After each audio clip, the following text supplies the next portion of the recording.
Bismillahirrahmanirrahim. Assalamualaikum warahmatullahi wabarakatuh. Di sini kami dari kelompok 3 dengan anggota saya sendiri, Agustina Fatimah Asadah, dan teman saya, Afifi Rizky Maulida dan Alfauza Biljanati. Di sini kami akan sedikit menjelaskan mengenai kemajuan Islam pada masa dinasti Umayyah. Silakan. Bismillahirrahmanirrahim. Langsung saja di sini saya akan menjelaskan sejarah mengenai dinasti Umayyah. Dinasti Umayyah merupakan pemerintahan kaum muslimin yang berkembang setelah masa Khulafaur Rasyidin yang dimulai pada tahun 41 Hijriah atau 661 Masehi. Dinasti Umayyah yang berpusat di Damaskus mulai terbentuk sejak terjadinya peristiwa Tahkim pada Perang Siffin, perang yang dimaksudkan untuk menuntut balas atas kematian Khalifah Utsman bin Affan.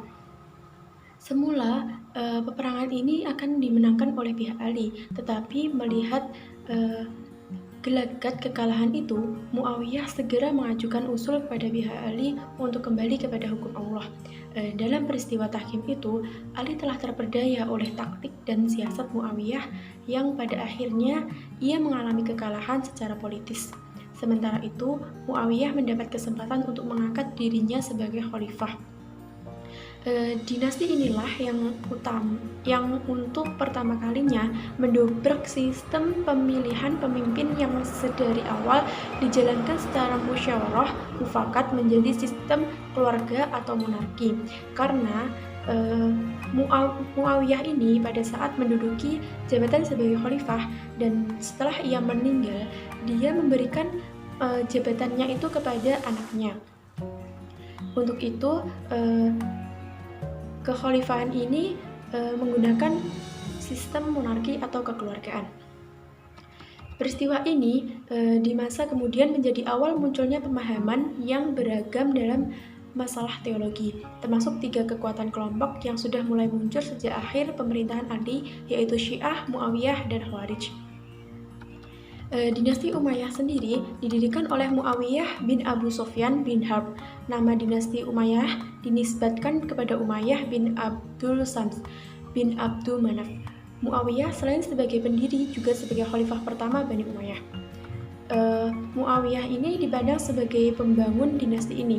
Oleh sebagian sejarawan dipandang negatif sebab keberhasilannya memperoleh legalitas atas kekuasaannya dalam perang saudara di Siffin. Terlepas dari itu, dalam diri Muawiyah terkumpul sifat-sifat seorang penguasa, politikus, dan administrator. Pada masa kekhalifahan Bani Umayyah terdapat beberapa khalifah yang sangat berpengaruh, di antaranya Al-Walid bin Abdul Malik dan Umar bin Abdul Aziz. Selanjutnya yaitu khalifah yang memberikan dorongan dalam bidang pendidikan. Yang pertama yaitu Umayyah bin Abu Sufyan. Hadis riwayat Qib mengatakan bahwa Muawiyah sangat concern terhadap pendidikan anak. Mereka diajarkan membaca, menulis, berhitung, berenang, belajar Al-Quran, dan ibadah. Mata pelajaran utama yang diajarkan adalah adab. Hingga madrasah itu dinamakan Majelis Adab dan gurunya disebut sebagai mu'addib, juga mu'allim. Khalifah yang kedua yaitu Abdul Malik ibnu Marwan. Beliau berpesan kepada para pendidik anak-anaknya, yaitu ajarkanlah kepada mereka berkata benar. Di samping mengajarkan Al-Quran, jauhkanlah mereka dari orang-orang yang jahat. Karena orang-orang jahat itu tidak mengindahkan perintah dan tidak berlaku sopan pula. Juga Abdul Malik ibnu Marwan ini menginginkan bahwa generasinya itu diajarkan syair-syair kepada mereka agar generasi penerusnya itu menjadi seorang yang mulia dan berani. Sedangkan khalifah yang ketiga yaitu Hisham ibnu Abdul Malik. Hisham berkata kepada Sulaiman Al-Qalbi, putranya, dia mengatakan bahwa sepotong kulit dari bagian yang di antara 2 mata yang dimiliki oleh Hisham ibnu Abdul Malik ini, dia mengatakan, engkau telah saya angkat untuk jadi pendidiknya, karena itu engkau hendaklah bertakwa kepada Allah dan melaksanakan apa yang telah dipercayakan kepadamu. Yang selanjutnya yaitu Umar bin Abdul Aziz. Khalifah yang sangat soleh dan zuhud ini, dia juga khalifah yang rendah hati, dan dia melarang orang-orang yang mengutuk dan mencela Ali bin Abu Thalib seperti yang dilakukan oleh Muawiyah dan beberapa khalifah Bani Umayyah. Umar ibnu Abdul Aziz dikatakan sama solehnya dengan Umar bin Khattab, yang sangat memikirkan kepentingan umat, bukan kepentingan dirinya sendiri atau bukan kepentingan pribadi. Di zaman beliau hidup, Hasan Basri seorang ulama tasawuf dan Rabi'ah al-Adawiyah seorang wanita sufi yang termasyhur. Dan pada masa kekhalifahan Umar bin Abdul Aziz ini adalah masa di mana pendidikan semakin berkembang dan berkembang. Sekian dari saya, selanjutnya akan diteruskan oleh teman saya. Bismillahirrahmanirrahim. Assalamualaikum warahmatullahi wabarakatuh. Saya di sini akan menjelaskan tentang tokoh ilmuwan muslim terkemuka dinasti Bani Umayyah.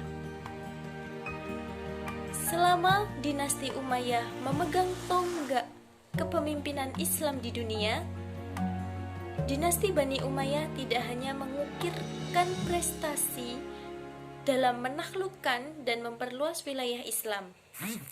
Akan tetapi, di antara khalifah-khalifah dinasti Bani Umayyah, ada juga yang sangat tertarik kepada pengembangan ilmu pengetahuan, sehingga dari sinilah bermunculan ilmuwan-ilmuwan yang menghasilkan karya-karya yang sesuai dengan bidangnya masing-masing, seperti halnya ilmuwan fikih, ilmuwan tasawuf, ilmuwan dalam bidang hadis, ilmuwan dalam bidang ilmu dan sastra, dan lain sebagainya. Kemudian, seperti dalam bidang fikih, ada salah satu ilmuwan yang terkemuka adalah Imam Abu Hanifah atau Imam Hanafi, dan Imam Malik. Imam Hanafi, beliau adalah salah satu imam madhab yang terkemuka di Islam, dan beliau adalah salah satu dari ilmuwan muslim dari dinasti Bani Umayyah. Beliau menekuni ilmu fikih di Kufah, yang pada saat itu adalah pusat dari perkembangan ilmu fikih, pusat dari pertemuan para ulama-ulama fikih yang cenderung rasional. Kemudian beliau tidak hanya belajar di Kufah saja, beliau juga memperdalam ilmu fikih dan hadis di Hijaz sebagai nilai tambah dari beliau belajar di Kufah. Kemudian beliau juga sempat diberikan amanah atau ditawari jabatan sebagai jabatan resmi sebagai pemimpin di dalam dinasti Bani Umayyah, yang pada saat itu yang memberikan beliau tawaran adalah Khalifah Yazid bin Umar, salah satu pejabat Imam Malik. Imam Malik adalah imam mazhab yang kedua dari keempat imam mazhab dalam Islam. Dalam segi umur, beliau lahir 13 tahun setelah kelahiran Imam Abu Hanifah. Selama menuntut ilmu, Imam Malik dikenal sebagai pribadi yang sangat sabar. Tidak jarang beliau menemui kesulitan dan penderitaan. Imam Malik merupakan imam mazhab yang memiliki perbedaan hukum di antara imam-imam yang lainnya. Imam Malik sebenarnya belum menuliskan dasar hukum fiqhiyah yang menjadikan pijakan dalam berijtihad. Tetapi pemuka-pemuka madhab, murid-murid beliau, dan generasi yang muncul sesudah itu, merekalah yang mengumpulkan madhab-madhab fiqhiyah Imam Malik kemudian menuliskannya. Kemudian yang kedua dalam bidang tasawuf ada Hasan al-Basri dan Rabi'ah al-Adawiyah. Hasan al-Basri adalah salah satu ilmuwan tasawuf atau salah satu sufi dari dinasti Bani Umayyah. Di antara ajaran yang terpenting yang beliau ajarkan diantaranya adalah yang pertama yaitu adalah khauf, yang kedua adalah zuhud, dan yang ketiga adalah roja. Kemudian tentang Robiah Al-Adawiyah. Robiah Al-Adawiyah adalah juga salah satu sufi perempuan dinasti Bani Umayyah. Robiah Al-Adawiyah memilih menempuh jalan hidup sendirian tanpa menikah karena beliau menganggap bahwasanya cinta pada dunia hanyalah akan menjadi penghalang untuk dekat dengan Allah. Dunia adalah hina, kekayaan dan kekuasaan hanyalah milik Allah. Untuk itu, tidak pantas apabila manusia menyombongkan diri apalagi sampai melupakan Allah. Kemudian selanjutnya dalam bidang sastra dan bahasa. Pada masa pemerintahan Abdul Malik bin Marwan, bahasa Arab digunakan sebagai bahasa administrasi negara. Penggunaan bahasa Arab yang semakin meluas membutuhkan suatu panduan kebahasaan yang dapat dipergunakan oleh semua golongan. Hal ini mendorong seorang ahli bahasa yang bernama Sibawayh. Ia mengarang sebuah kitab yang berisi pokok-pokok kaidah bahasa Arab yang ia beri judul Alkitab. Buku tersebut termasyhur hingga saat ini. Banyak ilmu yang lahir dari gramatika bahasa Arab, salah satunya adalah ilmu nahwu yang masih kita pelajari sampai saat ini.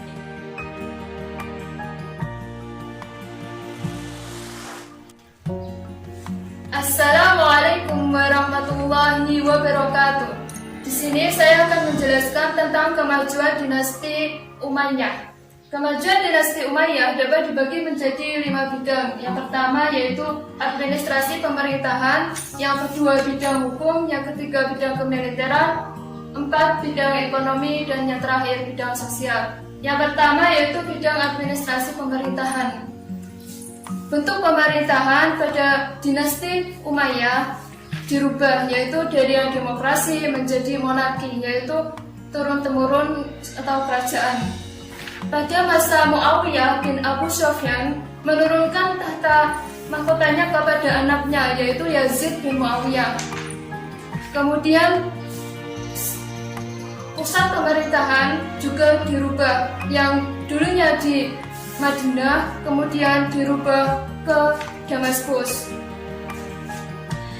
yaitu di Madinah kemudian lebih ke arah utara, yaitu ke Damaskus. Hal ini karena beberapa pertimbangan politis dan keamanan. Ini contoh gambar di Madinah, kemudian berubah menjadi di Damaskus. Karena beberapa pertimbangan, yaitu yang pertama, karena kota Damaskus ini letaknya jauh dari Kufah, yang banyak orang Syiah, yaitu orang yang pemimpin Ali bin Abi Thalib. Kemudian yang kedua, kota ini juga jauh dari kota Hijaz, yaitu kota yang rata-rata Bani Hashim. Kemudian Khalifah Muawiyah bin Abu Sufyan pada masa Umar bin Khattab juga pernah menjadi gubernur di kota Damaskus ini selama 20 tahun. Kemudian di bidang administrasi pemerintahan ini terdapat beberapa diwan, yaitu 6 diwan. Ini berasal dari penjelasan di buku ini. Kemudian yang pertama, Diwan Al-Rasail. Diwan Al-Rasail ini sekretaris jenderal, berfungsi untuk menyampaikan surat-surat kepada gubernur dan juga menerima surat-surat dari mereka. Yang kedua, Dewan Al-Kharaj, yaitu Dewan Perpajakan, berfungsi untuk mengatur uang, keuangan, dan juga memungut pajak. Yang ketiga, Dewan Al-Barid. Dewan Al-Barid atau Dewan Pos, yaitu menyampaikan kabar rahasia dari daerah kepada khalifah. Yang keempat, Dewan Al-Hatan, Dewan Percatatan.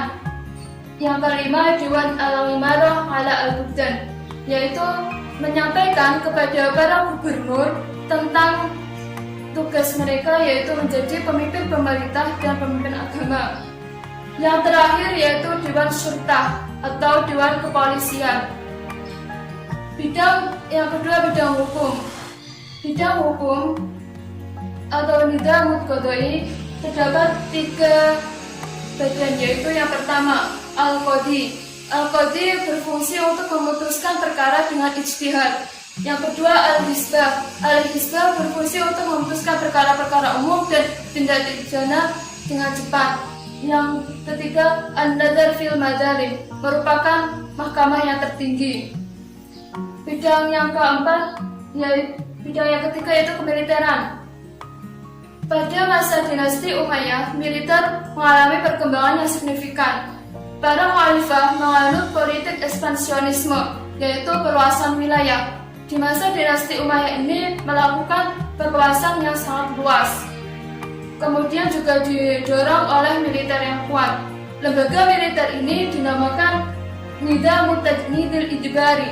Kemudian bidang yang keempat yaitu bidang ekonomi. Bidang ekonomi ini mengatur tentang pemasukan dan pengeluaran uang.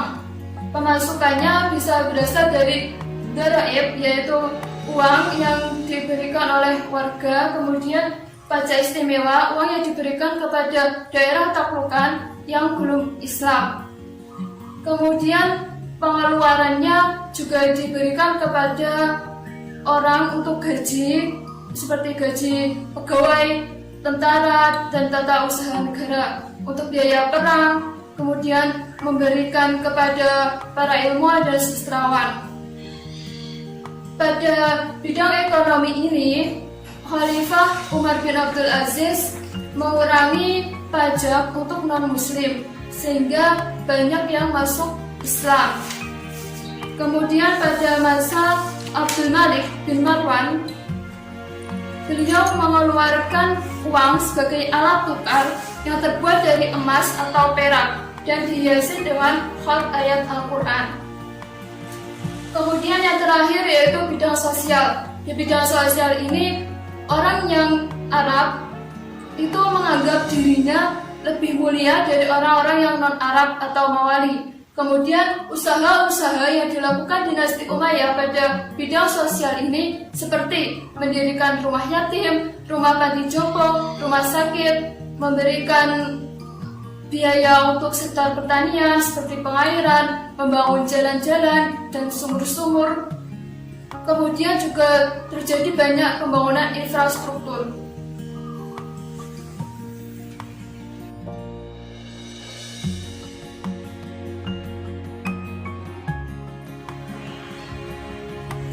Faktor kemajuan dinasti Umayyah ada dua, yaitu faktor internal dan faktor eksternal.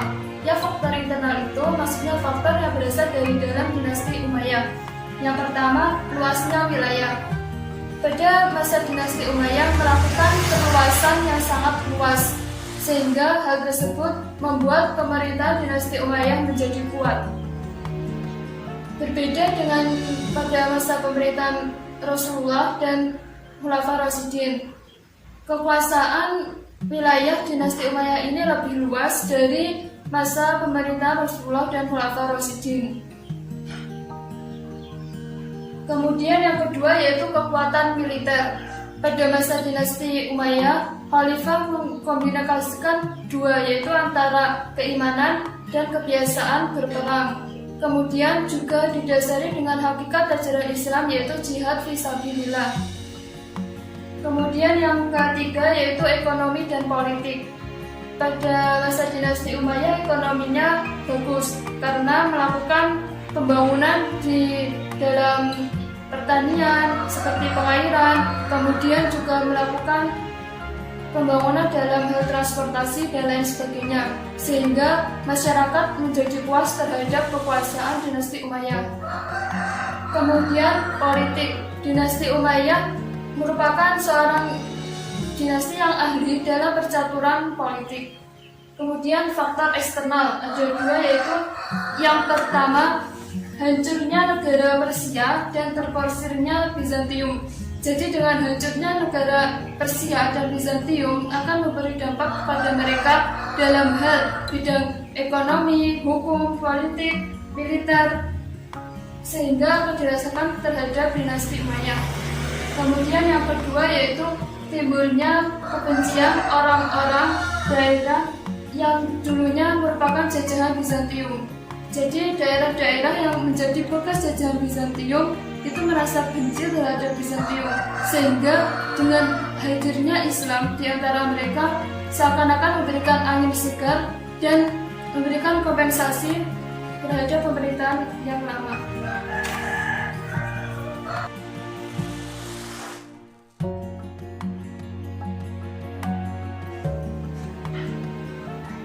Pelajaran yang dapat diambil dari perkembangan peradaban dinasti Umayyah yaitu ada 4. Yang pertama, cita-citanya yang tinggi. Dengan melakukan perluasan wilayah yang sangat luas, itu menandakan bahwa semangat kaum muslimin sangat tinggi dengan menghasilkan sikap persatuan dan kesatuan di antara mereka. Yang kedua yaitu niat yang tulus. Apabila melakukan sesuatu itu dengan niat yang tulus karena Allah, bukan karena yang lain. Jadi pada masa dinasti Umayyah itu ada khalifah yang berorientasinya dengan harta keduniaan, sehingga itu akan menghancurkan dinasti Umayyah tersebut. Yang ketiga yaitu sikap keulatan dan semangat para ulama. Para ulama pada masa dinasti Umayyah sangat gigih dalam menggali, mencari, dan mengembangkan ilmu pengetahuan. Yang keempat yaitu Islam memiliki kontribusi yang sangat besar yaitu dalam hal pengembangan ilmu pengetahuan dan teknologi.